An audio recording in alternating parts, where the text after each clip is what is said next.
Celine lay across the couch, holding a jar of pickles, and I sat on the adjacent love seat.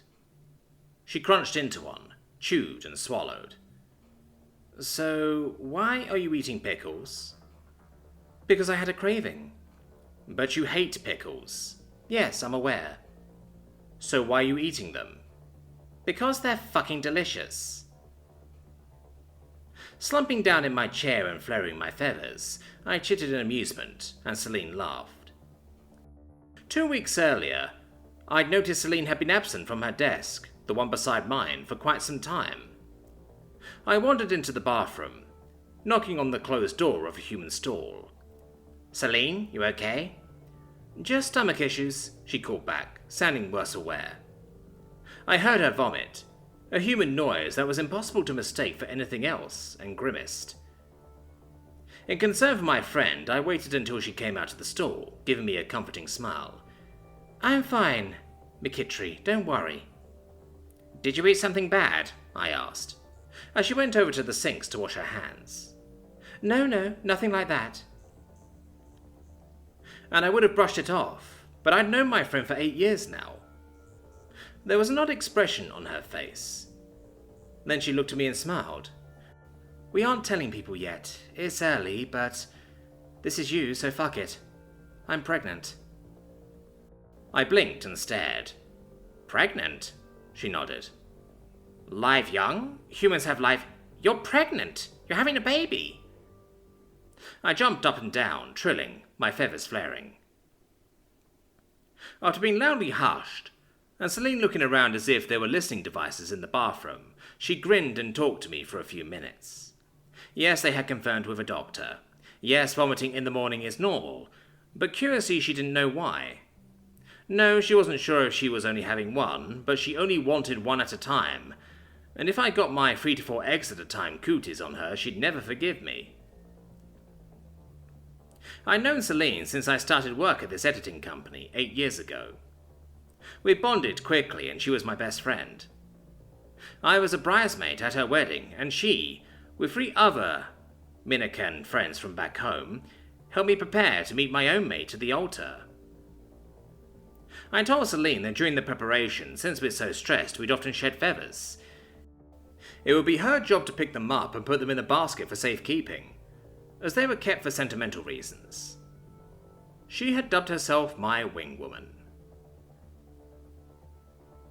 After work, on the day she told me the news, we went back to her place for dinner, and she started what eventually became a big pile of alarming information about human pregnancies.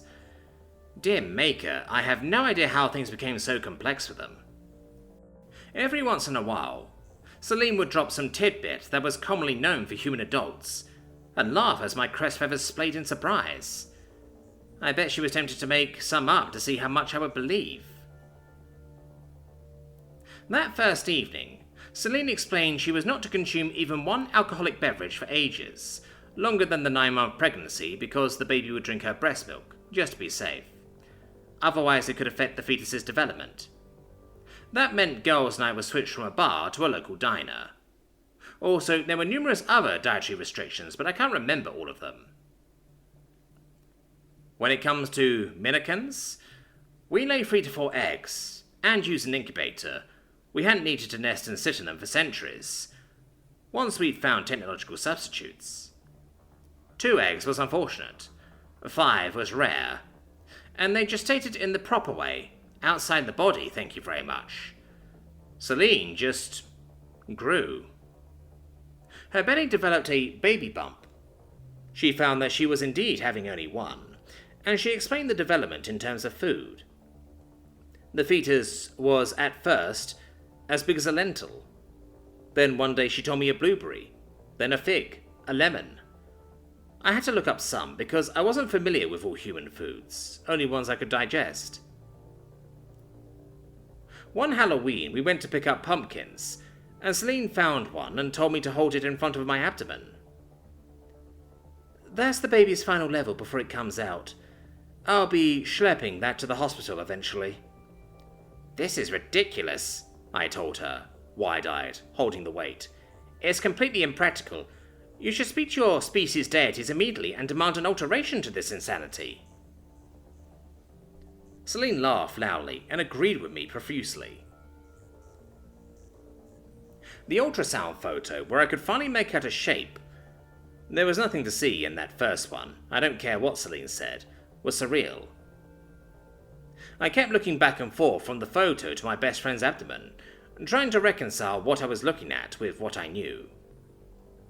My friend was growing another human inside her, with her own body. It was so different from laying eggs that it sounded almost eldritch. Of course, I knew little of the logistics. Those were the worst pieces of information I've ever received. The baby's head is the biggest deal. It's why we're so useless when we're born. If our brains were any bigger, we just wouldn't be able to come out. It stretches, I echoed slowly, letting the information rattle around in my brain. But you said that pumpkin. Yeah. So our abdomen gets what are called contractions as we prepare for the baby's arrival. Some women get lucky. It can happen so fast that you're on the way to the hospital and there's no stopping it. Others, hours and hours. There is only one thing arguably more painful than childbirth that a human body naturally experiences, she told me, matter-of-factly. It's called kidney stones. Build-up of tiny pebbles in one of our organs. If a man gets those real bad, then they can talk to a woman about childbirth pain. That's it. Celine grinned. The doctors pump us full of painkillers, but it's still absolutely not fucking fun. I'm completely on board with only having one child at this point. Why would you ever do it again? I whined. Celine cackled. Apparently the memory of how painful it was fades with time. Our brain chemicals think the baby is the most incredible thing in the universe, and wants to have another. Also, the way to make the baby is quite enjoyable, as you've learned. Humans love to practice. And actually, our ancestors didn't figure out the connection between sex and popping out babies for quite some time. One day, I sat on the living room couch while her and her husband Eric sat on the floor and watched a YouTube video. It featured a woman speaking extensively about how Celine should be breathing. The woman was way too relaxed, and the music was way too soothing for what I'd learned so far. I told Celine they should have played something loud, like death metal, which would have even included the inevitable screaming. She agreed. But the food cravings were the strangest. Something to do with nutrients the baby needed or wanted, Celine told me with a dismissive wave of her hand. She'd always hated pickles, and yet there I was one day, watching her go through the latest jar her husband Eric had bought. Often he'd go down the street to the store at the drop of a hat for food, including, apparently, once because Celine had said, "Oh my god, I need pretzels. I'm sorry, I really need pretzels," in the middle of dinner. There were other, smaller things, some of which less baffling. She was tired. She took more trips to the bathroom to pee. Muscle soreness all up and down her abdomen. Cramping. She said her breast was sore. I guess that had something to do with preparation to generate milk to feed the baby. Also, her body's wild waves of hormonal changes made her emotional. She called me a couple of times, crying about one thing or another, at one point asking me through her sobs, "McKittree, when did I turn into such a little bitch?" But she still came to work, almost keeping to her regular schedule, since she sat down all day and management even got her a special ergonomic chair. It was just the last month she stayed at home. I'd notice her empty chair and picture her under a blanket on the couch, watching soap operas and munching on pickles. She once texted me a selfie of her looking horrified, staring at an empty jar. Then the day came when I woke up to a text message from her, 4 hours old. "Baby's ready to meet the world. We're on our way to the hospital. Eric is remarkably calm considering I'm about to shit a pumpkin." My feathers flared like they never had before as I squealed and leapt out of bed. After going through my morning routine and calling out of work, I took the bus to the hospital. Considering what I'd expected from my education on human birth so far, the waiting room in the maternity ward was a lot quieter than I'd expected. Then again, I assumed the screaming mothers were placed in soundproof rooms. "Eric!" I exclaimed, quickly walking over to him. I stopped short as he looked up to me, having been slumped over his thigh, staring at his face. "What's wrong?" He stood up and his face was red and blotchy. He'd been crying. "Celine's in surgery. Something went wrong and she started bleeding," he rasped, rubbing his hands together slowly. "They said I have to wait out here." "Something went... What does that mean?" she asked. "She was just having a baby." "Just? Things go wrong all the time," he exclaimed. "Don't you know how often women died from childbirth before doctors even knew how to stop hemorrhaging? It still happens." The feathers down my back prickled and fluttered in terror. "Died? No, she's having a baby," I whispered. "What happened? Where is she? Is she going to be okay?" "I don't know!" Eric shouted. I flinched back, shivering, and he looked around the room at others, embarrassed, before looking down at the floor. He rubbed his hands over his face and let out a long breath. "I'm sorry, McKittery. You clearly didn't expect any of this. I don't know what's happening right now. The doctor will be out to talk to us as soon as they know anything for sure." "The baby? What about the baby?" "The baby's fine. They're taking care of her." After a pause, Eric closed the gap between us and raised his arms over my wing to take me in a gentle hug. I hugged him back, still shivering. I retrieved a stool that my species could sit on and waited with Eric in silence. For a moment I considered taking out my communicator and searching for information on what could happen if something goes wrong during a human birth, but managed to stop myself. I knew that way madness lay, surely. I don't know how much time passed, but I twitched when Eric leapt to his feet and walked quickly over to a doctor who had walked in. Getting up off the stool, I watched and waited, then saw the tension leave Eric's shoulders all at once, and he nodded. Then he turned around to me, a smile on his face. "She's okay." I just stared, my body not sure how to react, waiting for the next surprise around the corner. The doctor spoke to Eric for another few moments before Eric motioned to me. "Come on." I bobbed my head once and followed them. Down the hallway and on the right, we were led into a room where Celine was hooked up to several machines. She looked pale and seemed to be sleeping. Eric paused at her bedside to squeeze her hand, and then walked over to a cart nearby. He met my gaze and smiled again. "Want to meet Nicole?" The baby?" I whispered. Slowly walking over, I realized the cart had a large container on top that held the smallest human I'd ever seen, wrapped in a thin blanket. Oh wow. Her head is really big."